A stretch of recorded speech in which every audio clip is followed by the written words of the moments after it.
Hello, well, after the fun and games of yesterday, today it's time to knuckle down to the serious business of qualifying.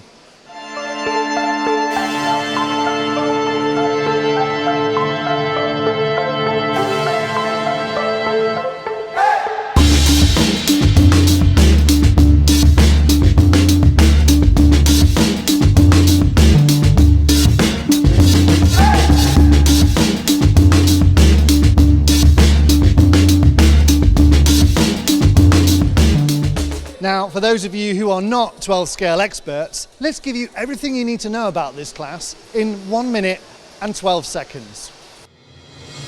These cars are 1/12 replica of Le Mans prototype cars. Underneath the body is a fully functioning race car chassis. Chassis can be made of carbon fibre or aluminium. There's two classes of racing: stock, which is fast, and modified, which is faster. The modified cars are probably doing over 50 miles an hour. This is just mental. We're talking complete laps of this 20-turn track in around 13 seconds. Driven by a motor, the car is battery powered. The cars are powered by lithium polymer batteries, similar to what you'd have in a mobile phone. Just like a full-scale racing car, everything is adjustable. Tyre compound and prep, rear damping in like bumps, suspension springs. And just like full-scale racing, tyres are key. They're foam, but not just any foam. Yes, there are also other foam on the market, but for me the Japanese is the best one. Cars are driven by either stick or trigger radio controller. The transmitter talks to a receiver in the car, which then distributes a signal to the speed controller and servo for the power and steering. The result is decided over 3 races. 3 legs, best 2 to count, and if it's a tie, then it's on fastest time. So if sheer speed is your thing, 1/12 could be for you. It's got loads of grip, so it's the ultimate class for having traction and corner speed. Well, that's our attempt at explaining 12 scale. It's basically the class of speed and grip, and because of grip, people drive faster. Would that be a fair summary? I think so, yeah.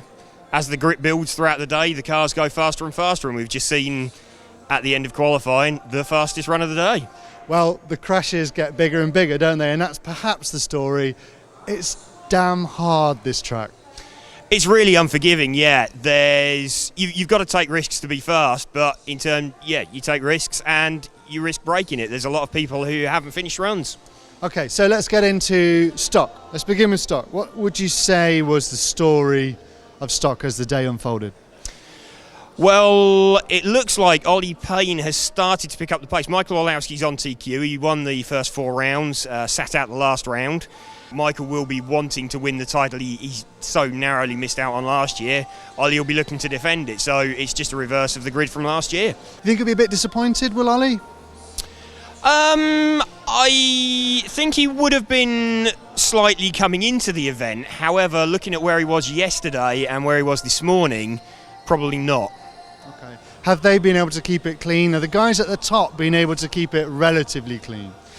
They've all been making mistakes. On their quick runs, they've all been clean, but equally they've not finished some runs because they've made mistakes, with the exception of Michael, who didn't go out for the last round because he already had TQ secured. He had it secured. Let's hear from Michael now. My car has been feeling great the whole day. Didn't change anything on the car since practice in the morning. And yeah, it's been good. Modified, we struggled a bit. The car hasn't been feeling the same as in stock. I didn't drive as well in stock as well, so the last one was quite good. The car felt good. I was quick, but I made 2 costly mistakes towards the end of the run, and that cost me probably the 2nd place on the grid and you're on TQ. But we're at the same pace with Alex in modified, and I'm sure 3 of us will pull away from the field tomorrow in the finals, and I hope it will be a good fight between the 3 of us. So Michael there, he's actually a little bit disappointed with modified. I think he felt like he was in a better position with modified than he was in stock. So it probably comes as a little bit of a surprise to him that he hasn't been right up there. Clearly Jorn has been right up there and right in contention. And Michael has looked like he's got an individual lap in the car and able to run with Alex and Jorn, but maybe not so over 8 minutes. Certainly what we've seen so far. Alex and Michael and Jorn, we'll get into them in a second, but as far as modified's concerned, anybody else, any other little battles, other people we should have been watching out for? I don't think so. I think those three, I think it's sort of the front two are away on pace in terms of comfort with running the pace that they are. Others can maybe run at that pace, but they're taking too many risks really to get to the end of 8 minutes. Okay, well, before we look at who actually did get TQ, let's look at the guy who just missed out, Jorn Neumann. Of course, I knew if Alex TQ again and is faster time than me, he is the overall TQ. So I tried to TQ again to make 4 out of 5. But yeah, car was slightly difficult to drive, so I crashed and car broke. So he is the TQ now. I mean, you're a racer, so tomorrow I think, for me, I feel like if you'd have finished TQ, you might have just run away with the finals. So I wanted the faster guy to be second, so we get some battles, right? So it would be boring for you, or yeah. It's going to be exciting for us now. Yeah, I think so. We have good pace, and Alex knew that, so I will put a lot of pressure on him, and then hopefully he make mistakes, or I can overtake him. Jorn's a different breed. He's just like a pure thoroughbred race driver. That's what you get from him. He's just one track mind. It's just, I will win. I'm going to win.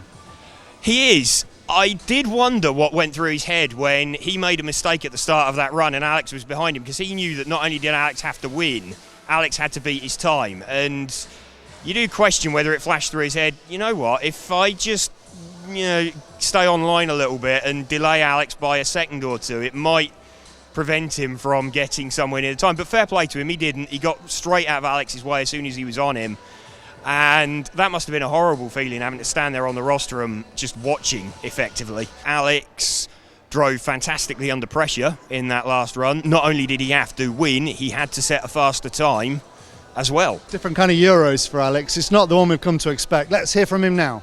Alex, I've been telling people recently, it's a bit naughty, but I've been telling people that qualifying's boring.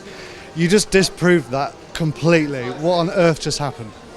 Yeah, so it's been super tough, the whole qualifying. I think it's part of it being the track being very unforgiving, which has caught out a lot of drivers. There's a lot of crashes. It's hard to make a clean run, which means that we need to push really hard, but also drive on the limit. So yeah, finally I found the setup for the car the last 2 runs, and I was able to challenge for the TQ. And I'm really happy in the end how it worked out, but it was extremely tough today. We're not used to seeing you being put under this much pressure. Is some of it to do with setup? Have you been fighting? I think the traction is a little different to what people expected. I think the grip sort of not low, but a little hard to deal with. So we had to work in another direction with the setup of the car, which took us some time. We finally found it for the last 2 runs, but it's been really tough. The Schumacher team has been really strong, actually much stronger than anybody expected, I think. And yeah, I have to give compliments to them for their performance. But yeah, I'm really happy to start first tomorrow. How's that affected you kind of mentally, the pressure from Jorn? I mean, turning up, you've got to give it to him. I've never seen him drive 12 before. Have you felt that pressure of, like, where's that come from? Yeah, I mean, to be honest, I expected the big challenger to be Ollie Payne, because he's been in top form all year. I didn't really see Schumacher being the main challenger, so yeah, I was a bit surprised, but since yesterday we've been working really hard to catch up, and yeah, now we're here. Alex, really quite honest there, that actually it has shaken him a little bit. And he gave credit to Schumacher and said they must have done some serious development on that car. I think so, yeah. I mean, we've seen it in the UK as well. I think something that maybe I've noticed this weekend, I don't know if you've noticed on the track, we haven't seen a black line form. So the traction isn't as high, I think, as it's traditionally been at some European Championships. And we already know from the UK the Schumacher car is particularly good in lower traction conditions. And then as the grip builds throughout the meeting, they don't tend to pick up as much pace maybe as some cars. Are you saying that the Hoodie's built a track that's ideal for Schumacher to run on? No, I think it's the carpet stroke, the additive, the combination of the two, and the tyres that are in use as well. The traction levels aren't building to the level that you would get in some areas. Taking nothing away from them, they have done fantastically well to develop the car, but there is possibly a bit of a quirk that has played to their strengths. Maybe a winning combination. We will find out tomorrow. Alex, clearly relieved, but his battles have only just begun. If you had to call it, now Jorn made quite a lot of mistakes. did a bit of off-road driving, but he's fierce, whereas Alex is pretty unshakable. Or somebody else. What's going to happen tomorrow? Well, I think something that is going to help Jorn is that he's got a teammate behind him who he hasn't necessarily got that pressure from behind from someone that isn't a teammate. So he knows that he can attack Alex without necessarily having his teammate launch an attack at him. So that might give him a little bit more confidence to have a go. So yeah, like you say, it's too hard to predict really. Jorn wasn't on anybody's lips really coming into the event as a possible winner, but I think he's got every chance. It surely is set to be one of the most exciting 1/12 European Championships ever. You seriously have to tune in tomorrow on RC Racing TV. That's it from us for now. Goodbye. Goodbye.